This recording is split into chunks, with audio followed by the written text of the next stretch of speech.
Segundo livro de Coríntios, capítulo 2, a partir do verso 5, a palavra do Senhor nos diz assim: mas se alguém fez com que alguma pessoa ficasse triste, não fez isso a mim, mas sim a vocês, ou pelo menos a alguns de vocês.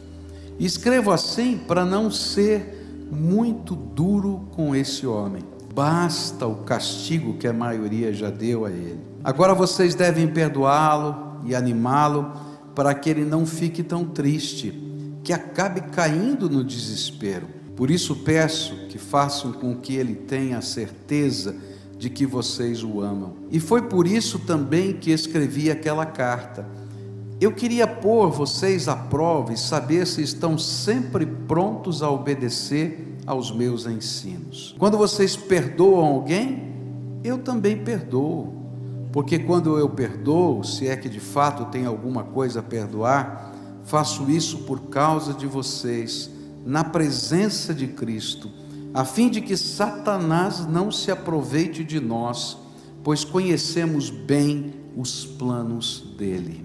Nós temos estudado o livro de 2 Coríntios, esses primeiros capítulos, e agora ao chegar nesse novo parágrafo, do capítulo 2, a gente percebe que o tema central desse texto, que a gente começou a estudar pela manhã, é a bênção do perdão.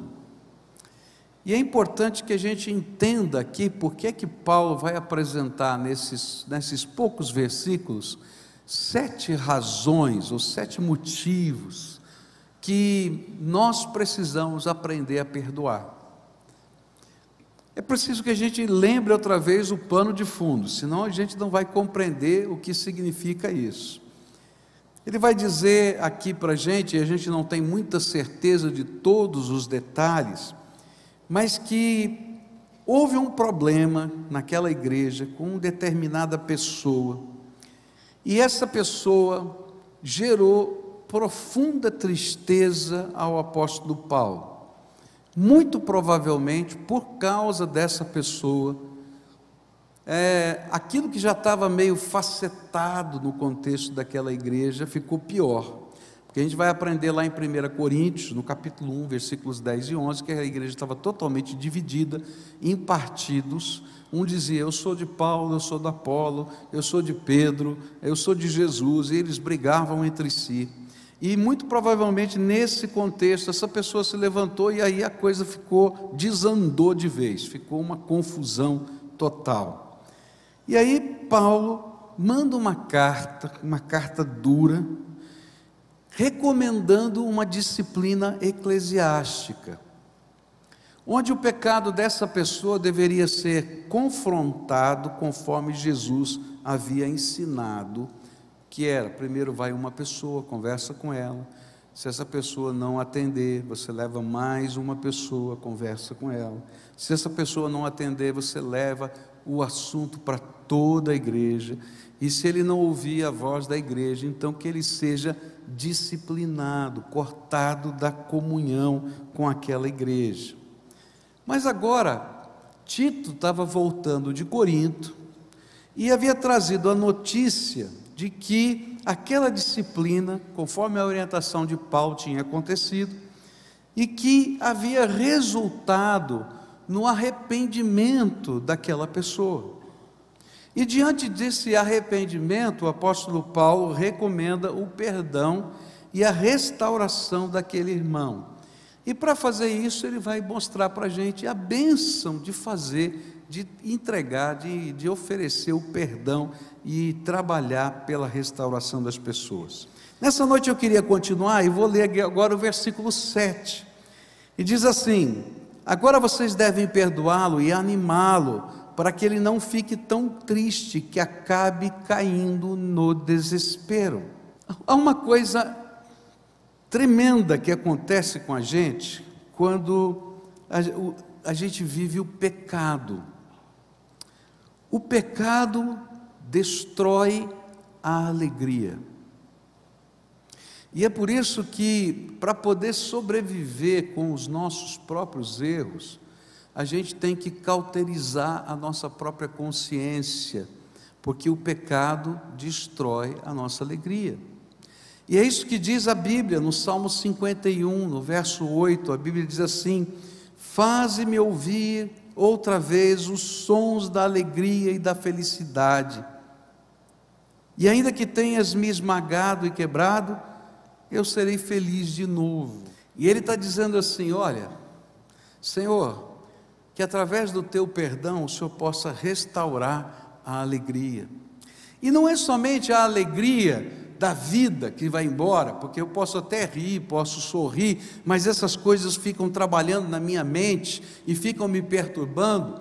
Mas a Bíblia vai dizer também no Salmo 51, no verso 12, que a alegria espiritual também vai embora.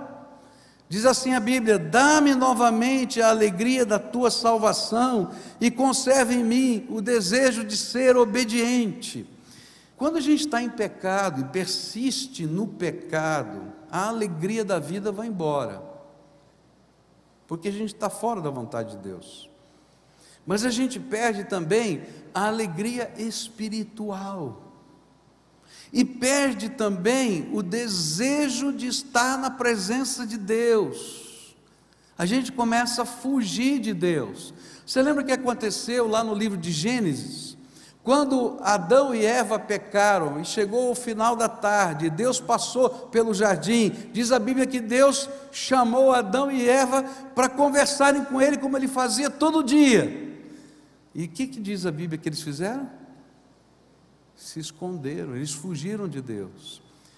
Quando nós estamos em pecado, a alegria da salvação vai embora. E porque a gente sabe que Deus conhece o coração da gente, a gente foge de Deus. E aí isso vai gerando dentro de nós um sentimento ruim dentro da alma. E eu vou tentar preencher esse sentimento com outras coisas. E aí a Bíblia vai dizer que a gente troca Deus, que é uma fonte inesgotável de água limpa, de água pura, de água de mina gostosa, geladinha, por uma fonte de cisterna rota. E é assim que a gente tenta viver, preencher a alegria da salvação, a alegria da vida, porque eu estou quebrado, porque eu estou separado de Deus por causa do pecado. Eu vou tentando encher de coisas, eu vou tentar encher de entretenimento, eu vou tentar encher de coisas que possam preencher o meu tempo. Mas sabe o que vai acontecendo? Vem um tremendo vazio dentro da alma. A palavra do Senhor vai dizer que quando vem um arrependimento sobre a nossa vida, Deus derrama perdão. E quando Ele derrama perdão, Ele restitui a alegria, dá sentido, dá significado à vida. E Ele restitui a alegria da salvação. E não vem sobre nós outra vez acusações. O acusador é Satanás. Mas quando vem o perdão de Deus, vem confirmação da graça. E é por isso que Jesus, quando Ele fala da sua missão, em Mateus 12, versos 18 a 21, Ele vai dizer assim: disse Deus: aqui está o meu servo que escolhi, aquele que amo e que dá muita alegria ao meu coração. Eu porei nele o meu espírito, e ele anunciará o meu julgamento a todos os povos. Não discutirá, nem gritará, nem fará discursos nas ruas. E aqui para mim é forte demais o versículo 20: não esmagará o galho que está quebrado, nem apagará a luz que já está fraca. Ele agirá assim até que a causa da justiça seja vitoriosa, e todos os povos vão pôr nele a sua esperança. Sabe o que é lindo aqui? É que a obra de restauração e do perdão que nasce em Deus, é de um Deus que olha para a gente e vê um galho quebrado, que já está no chão. Ele não vai lá e não põe o pé em cima para acabar, não. Ele não vai lá para esmagar. Ele vai lá para dizer assim: eu tenho um plano para a tua vida, como a gente falou hoje cedo. E o plano é muito melhor do que você pode imaginar. Eu vou pegar você e vou restaurar você, vou levantar você. Se ninguém acreditava que esse galho quebrado pode florir de novo, eu vou ensinar o meu poder fazendo esse galho quebrado florir outra vez. E essa é a obra do perdão que nasce em Deus. Essa é a obra do perdão que nasce em Deus. Por isso Paulo está dizendo assim, agora que houve arrependimento na vida desse homem, está na hora de nós como povo fazermos exatamente o que Jesus faz, que é não botar o pé em cima para terminar de esmagar, mas de dar a mão e levantar essa pessoa. Por quê? Porque a obra do perdão de Deus é levantar, é erguer, é restaurar, é salvar, é buscar aquele que se quebrou, aquele que se perdeu, e nós somos parceiros com Deus da sua obra. Esse é o projeto de Deus. E é por isso que a palavra de Deus vai falar que quando a gente retém o perdão para conosco, isso faz com que tenha efeitos espirituais sobre a minha vida, não sobre a vida daquele que Deus vai perdoar. E quando a gente não perdoa, olha só o que a Bíblia ensina. Marcos 11, 25 diz assim: e quando estiverem orando, perdoem os que os ofenderam, para que o Pai de vocês que está no céu perdoe as ofensas de vocês. Tem muita gente que tem as suas orações impedidas, bloqueadas, e bênçãos retidas, porque não aprenderam com Deus a lição do perdão.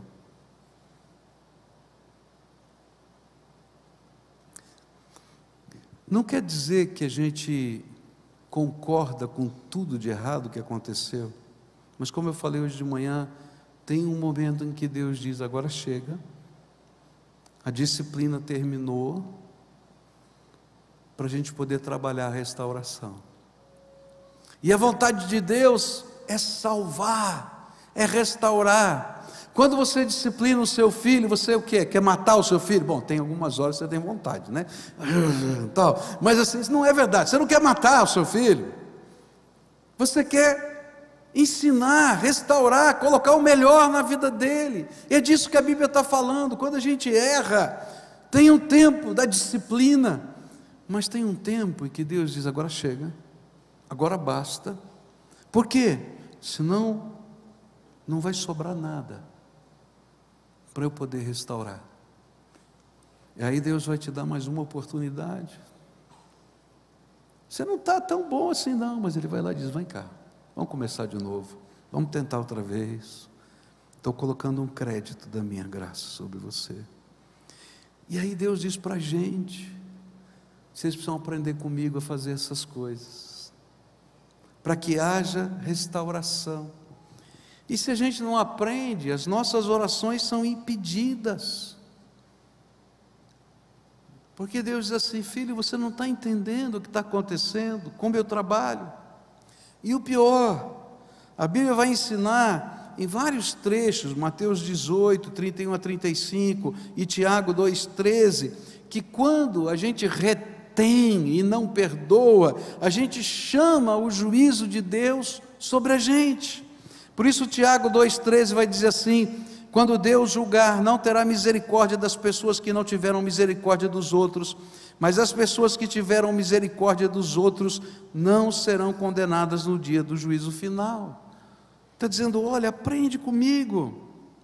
É por isso que a Bíblia vai dizer que antes de adorar, você tem que perdoar.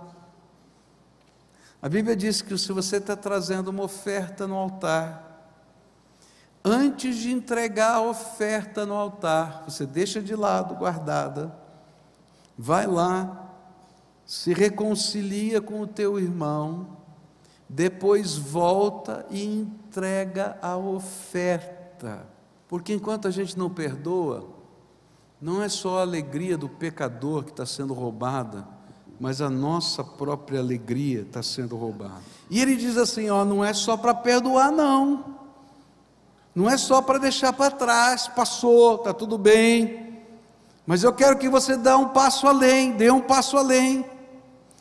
que você vá lá e conforte o pecador. Senhor, agora o Senhor já está pedindo muito de mim, tenha misericórdia. E queridos, essa palavra confortar é a mesma palavra usada para descrever o Espírito Santo, lá em João 14, quando ele fala que o Espírito Santo é o Consolador ou o Confortador, que é o Paráclito, aquele que chama para estar ao lado, para fortalecer, para abençoar, para construir alguma coisa nova.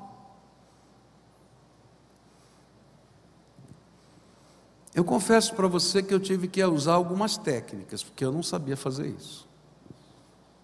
Eu não sei quais serão as suas, mas eu vou contar para você. Quando eu chegava, não, mas também não pensa que toda vez é assim também, que senão vai ficar feia a coisa aqui, né? Eu chegava num lugar e eu sentia assim o meu coração ardendo com relação a um cidadão, tá?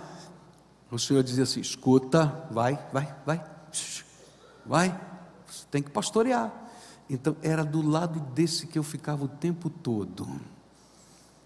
Tá bom, Senhor, estou indo, porque eu precisava ser tratado, eu precisava ser tratado. E logo à frente, Paulo vai falar de obediência. Quando Deus está ensinando a gente a perdoar, a gente vai aprender que perdão é obedecer a Deus. A gente faz isso pelo Senhor, não é por causa de um sentimento. E a Bíblia vai dizer, vai lá e conforta, vai lá e anima. Por quê? Porque eu quero restaurar aquela pessoa que é meu filho amado.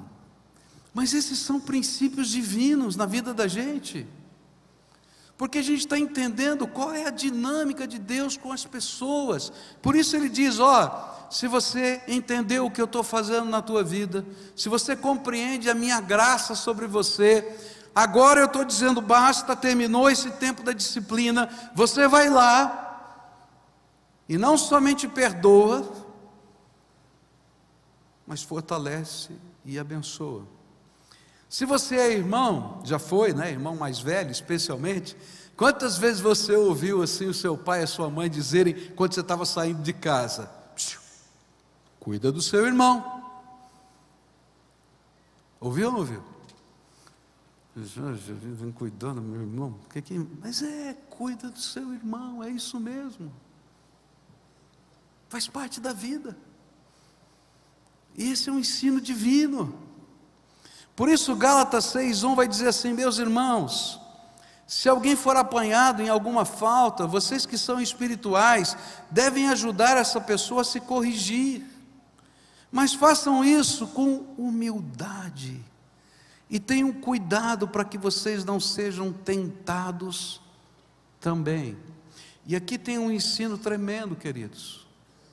Se hoje você tem que dar perdão para alguém, muito provavelmente amanhã você vai ter que pedir perdão para alguém. Não existe ninguém perfeito.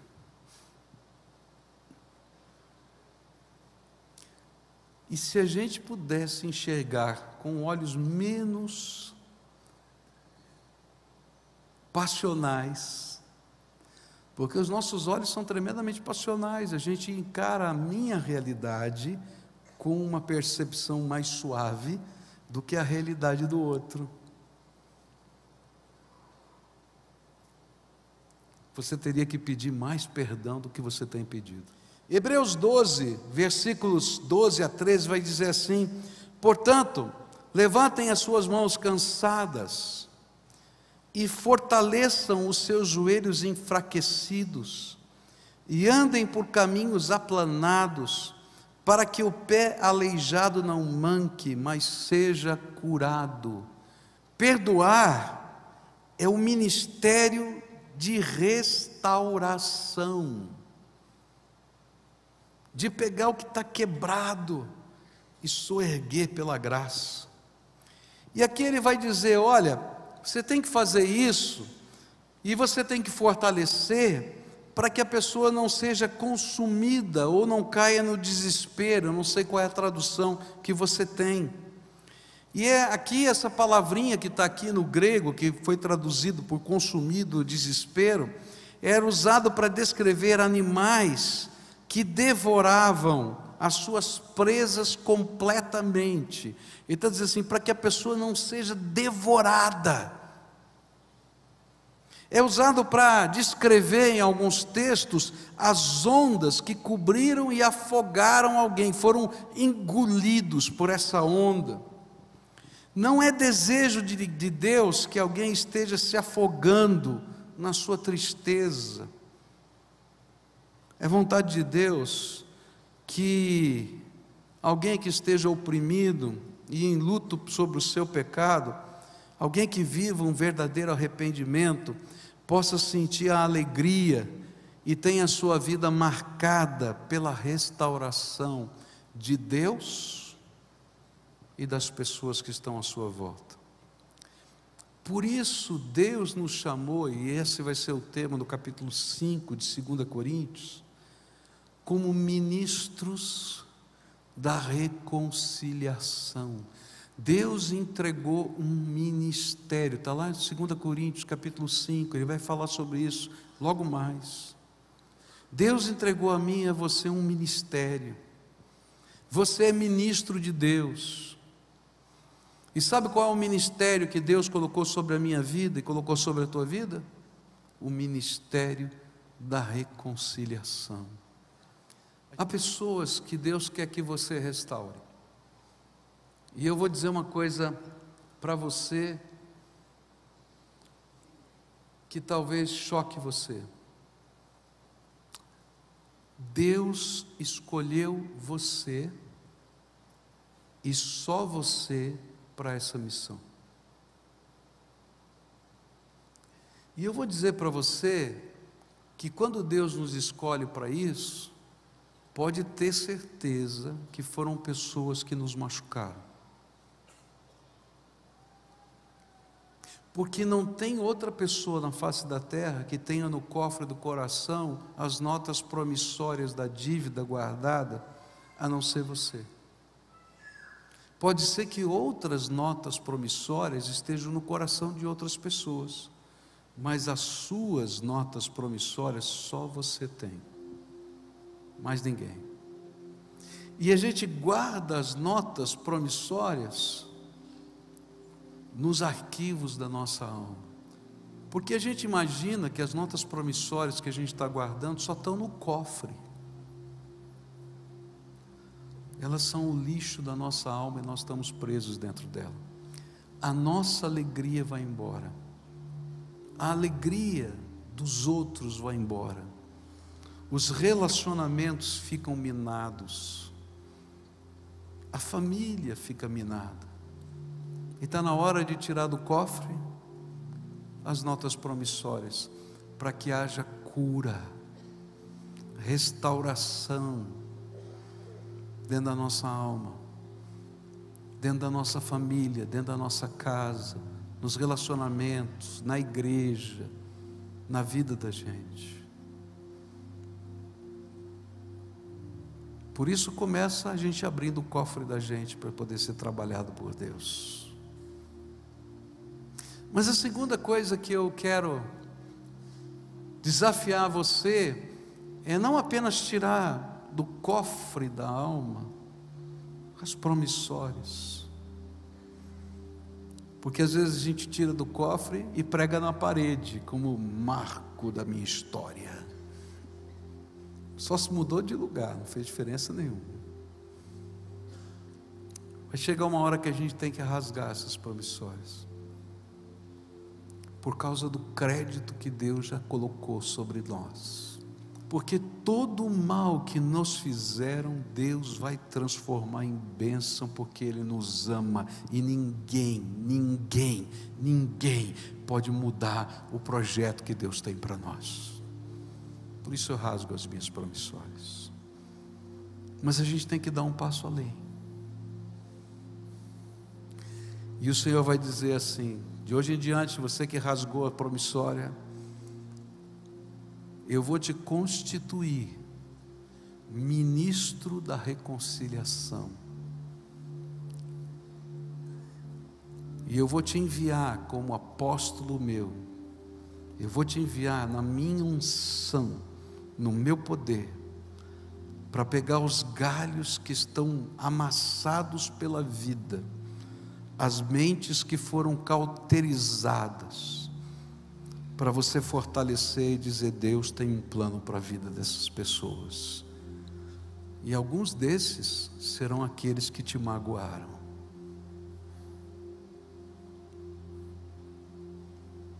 E a gente não vai entender, mas verdadeiros milagres vão acontecer, porque a gente vai em nome do Senhor Jesus para fazer a vontade de Deus, e milagres de Deus vão acontecer. Não porque você é bom, porque a sua nota promissória foi bem rasgada, porque o método de rasgar é assim ou assado. Não é assim que funciona. Você vai em obediência pela fé no poder de Deus, e Deus vai te usar para fazer milagres naquela família, naquela vida, porque é essa maneira de Deus trabalhar. Os emissários mais contundentes da graça são aqueles feridos que Deus curou, e que pelo poder da graça restauram aqueles que feriram e aqueles que estão feridos.